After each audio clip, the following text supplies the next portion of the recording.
अस्सलाम वालेकुम नाजरीन, तहलका स्पोर्ट्स के साथ मैं हूं राखिल हसन गुमन। एशिया कप 2023 जिसका सबसे अहम मुकाबला आज आर प्रेमदेसा स्टेडियम में पाकिस्तान और श्रीलंका के मबैन खेला जाना था, लेकिन यह मैच अभी तक शुरू नहीं हो सका। और इसके पीछे रीजन यह है कि जनाब कोलंबो में एक दफा फिर से जो बारिश है वो आ चुकी है। बिन बुलाए मेहमान जो है रेन जनाब वो इस वक्त कोलंबो स्टेडियम के अंदर हो रही है और इसी की वजह से मैच जो है वो अभी शुरू नहीं हो सका। और इस वक्त जो भारतीय सोशल मीडिया अकाउंट्स हैं, जो भारतीय रिपोर्टर्स हैं, उनके मुताबिक जनाब ये मुकाबला जो है ये जल्द शुरू होने का नहीं कहा जा सकता और बारिश जो है वो मजीद अभी लंबी चलेगी। लेकिन मेरी कुछ जनाब जो रिपोर्टर्स वहां पर मौजूद हैं कोलंबो स्टेडियम के अंदर से कवरेज कर रहे हैं, उनसे बात हुई है और उन्होंने एक बड़ी खुशखबरी जो है वो सुनाई है। और बारिश के हवाले से जो लेटेस्ट अपडेट है वो अभी वीडियो में आगे चलकर मैं आपके साथ शेयर करता हूं। लेकिन चूंकि बारिश की वजह से टॉस जो है वो डिले हुआ, तो इस वक्त सवाल ये किया जा रहा है कि क्या पाकिस्तान टीम जो है जो कल रात को प्लेइंग 11 अनाउंस की गई थी उसी के साथ ग्राउंड में उतरेगा या जनाब मैच चूंकि शॉर्ट होता जा रहा है तो पाकिस्तान टीम जो है वो कुछ तब्दीलियां करेगी। इसके बारे में भी आपको आगाह करना है। इसके अलावा जनाब कल मोहम्मद हारिस जो है उनको फखर जमान की जगह पर रिप्लेस किया गया, लेकिन जब स्टैट्स चेक किए गए तो मोहम्मद हारिस जो है उन्होंने जनाब अब तक जितनी भी क्रिकेट खेली है इसमें जो लिस्ट ए कैरियर है उसके अंदर उन्होंने जनाब एज एन ओपनर जो बैटिंग है वो नहीं की। तो क्या आज मोहम्मद हारिस जो हैं उनके साथ पाकिस्तान चांस लेगा और वो किस पोजीशन पर खेलेंगे, ये भी एक बहुत अहम सवाल है। और इसके अलावा इस वक्त जनाब दो खबरें जो हैं वो पाकिस्तान के अंदर चल रही हैं। एक ये है कि जनाब सैम अयूब जो कैरेबियन प्रीमियर लीग के अंदर इस वक्त जो जनाब वेस्ट इंडियन बॉलर्स हैं या जो इंटरनेशनल बॉलर्स हैं उनके छक्के छुड़ा रहे हैं, तो क्या उनको वर्ल्ड कप में पाकिस्तान स्क्वाड में जनाब लिया जा सकता है? क्या जनाब फखर जमान की जगह उनको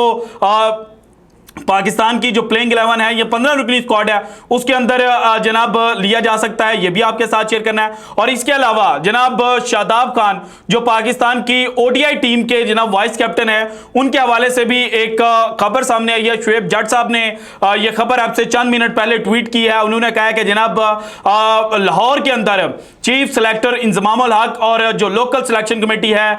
उसका जनाब एक इजलास हो रहा है, उसकी एक मीटिंग हो रही है और उस मीटिंग में जो भारत के हाथों शिकस्त हुई थी और जिस तरह से वो शिकस्त मिली थी उसकी वजह से जो पैनिक बटन है वो ऑन हो चुका है और पाकिस्तान जो है वो कुछ टफ फैसले जो है वो लेने जा रहा है। और इसमें जो सबसे टफ फैसला है वो ये है कि शादाब खान से जो ओडीआई क्रिकेट की वाइस कप्तानी है वो वापस ली जा सकती है। ये जनाब शुएब जट साहब जो हैं उन्होंने ट्वीट किया। अब जनाब आज रात को पता चल जाएगा कि क्या फैसले जो हैं वो पाकिस्तान की लोकल सिलेक्शन कमेटी जो है वो लेती है। और इसमें अभी तक मिकी आर्थर और जनाब जो पाकिस्तान क्रिकेट टीम की इस वक्त मैनेजमेंट कमेटी है उसमें से किसी शख्स को भी ऑन बोर्ड नहीं लिया गया और ना ही कप्तान बाबर आजम को ऑन बोर्ड लिया गया है। सो अब आते हैं जनाब इस वक्त मैच की सिचुएशन क्या है। देखें 2:30 बजे ये मैच शुरू होना था पाकिस्तानी वक्त के मुताबिक, लेकिन जैसे ही जनाब जो टीमें हैं वो ग्राउंड में पहुंचती हैं तो लाइट ड्रिजल जो है वो शुरू हो जाती है और उसके बाद जनाब कुछ देर के बाद जो कवर्स हैं वो हटाए जाते हैं क्योंकि ड्रिजल जो थी वो बहुत लाइट थी। जिस तरह पाकिस्तान के अंदर कहा जाता है कि फवार जो है वो सिर्फ इस वक्त जारी है, सो वो फवार थी और कवर्स हटाए जाते हैं। लेकिन जैसे ही कवर्स जो हैं वो रिमूव किए जा रहे होते हैं तो उसी वक्त जनाब जो हैवी ड्रिजल है वो शुरू हो जाती है और बारिश उसके बाद मजीद तेज हो जाती है, जिसके बाद जनाब जो पूरा ग्राउंड है वो कवर कर दिया जाता है और तकरीबन ये 1 घंटा जनाब बारिश जो है वो बरसती रही है। और अब जबकि मैं ये वीडियो रिकॉर्ड कर रहा हूं तो उस वक्त की ताजा तरीन अपडेट ये है कि जनाब वो जो तेज बारिश थी वो अगेन लाइट ड्रिजल के अंदर तब्दील हो चुकी है। और जब जनाब वेदर को मेट्रोलॉजिकल डिपार्टमेंट जो है उसके साथ चेक किया जाता है तो जनाब पूरे दिन लाइट ड्रिजल की पेशन गोई जो है वो की गई है और 6 बजे के बाद जनाब जो रेन की प्रेडिक्शन है वो 80% से कम होके 60% पर आ जाती है। सो दैट मींस कि अगर 6 बजे तक भी लाइट ड्रिजल चलती है और ग्राउंड जो है उसको जो उसकी वेटनेस है उसको समहाउ कम कर दिया जाता है तो फिर पाकिस्तान और श्रीलंका के मबैन अगर 50 ओवर्स की क्रिकेट देखने को नहीं मिलती तो फिर 20 ओवर्स का जो मैच है वो देखा जा सकता है। सो इसके बाद जब ओवर्स जो हैं वो तकरीबन बहुत ज्यादा शॉर्ट हो जाएंगे, तो फिर क्या पाकिस्तान अपनी प्लेइंग 11 के अंदर तब्दीली करेगा? तो इस वक्त जो पाकिस्तान ने कॉम्बिनेशन अपनाया हुआ है उसमें 3 फास्ट बॉलर्स हैं, 2 जनाब जेन्युइन आपके पास स्पिनर्स हैं, फिर इफ्तिखार अहमद की सूरत में आपके पास एक जनाब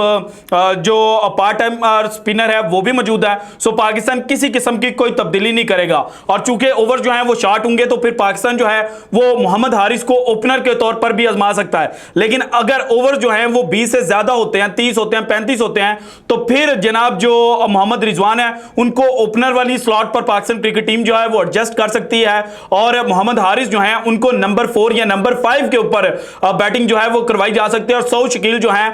उनको नंबर 4 के ऊपर प्रमोट करके मोहम्मद हारिस जो है वो नंबर 5 पर बैटिंग करते हुए नजर आ रहे हैं। लेकिन अगर पाकिस्तान टीम जो है वो मोहम्मद हारिस के साथ जाती है एज एन ओपनर 30-35 ओवर्स के मैच में, तो फिर जनाब जो सिचुएशन है वो ये हो सकती है कि मोहम्मद हारिस को फ्री हैंड दिया जाएगा और उनको कहा जाएगा कि आप ऊपर से जाकर जो तेज रन हैं वो स्कोर करेंगे। और अगर मोहम्मद हारिस जो है वो दायरे के ओवर पहला पावर प्ले खेल जाते हैं, पहले 10 ओवर बैटिंग कर जाते हैं, तो फिर जिस तरह से शाहिद अफरीदी जो थे वो मैच का रुख बदल देते थे, तो इस तरह से एक्सपेक्ट किया जा सकता है कि मोहम्मद हारिस जो है वो भी जनाब इनिशियल 10 ओवर्स के अंदर ही मैच का रुख जो है वो तब्दील कर देंगे। इसके अलावा जनाब जमान खान जो है उनको आज चुके डेब्यू करवाया जा रहा है, लेकिन उनके